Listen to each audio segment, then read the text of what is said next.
First, though, if you plan on getting the flu shot this year, you now have more options on where you can roll up your sleeve. Along with a clinic or your doctor's office, you can now get the shot at your local pharmacy. Reporter Melissa Lamb is live in the newsroom with details on this story. Melissa, good morning. Good morning, Annette. Well, out of 3,500 pharmacies in Ontario, about 600 of them are trained to give you the shot this year, which rolls out on October 22nd. Now, about 33% of people in Ontario get the shot each year, but the Ontario government is looking to increase this number closer to the 50% level seen in British Columbia. The Ontario government made the announcement yesterday as part of their initiative to give patients faster access to care. Pharmacists will also be able to refill non-narcotic prescriptions and also give patients advice with chronic conditions. This wasn't driven by financial considerations. This is driven by a desire to give people the care they need, to give our healthcare professionals the ability to use all the education that they've got. And pharmacies will be given $7.50 for each shot administered. However, there is still no agreement on how pharmacists will be paid. Annette? All right, Melissa Lamb live on that story for us today. Thanks, Melissa. The city is raising a stink over the proposed expansion of the Carp Road dump. The new West Carleton Environmental Centre would include traditional recycling operations, composting, and a new landfill.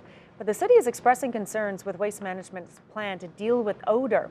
Staff want the facility to only accept waste from the city and Lanark County and to guarantee that this will be the final expansion of the dump. The Minister of Environment has the final approval. Changes are coming this month to the garbage collection calendar. Letters have been mailed out to 158,000 households this week, outlining changes to collection days. Starting October 29th, the city is moving to bi-weekly garbage collection instead of weekly. Information is available on the city's website, ottawa.ca.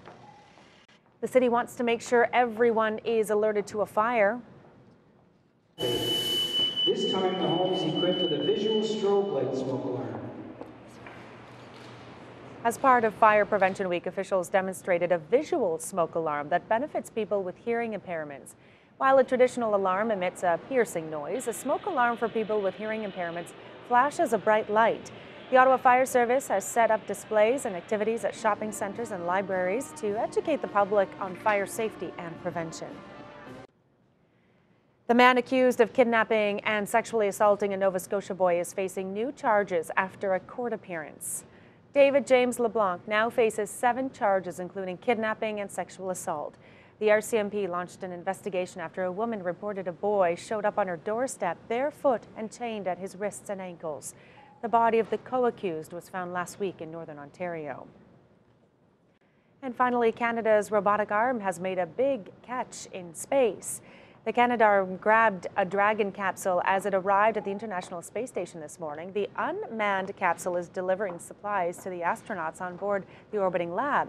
It will spend 3 weeks in space before being released and parachuting into the Pacific Ocean at the end of the month.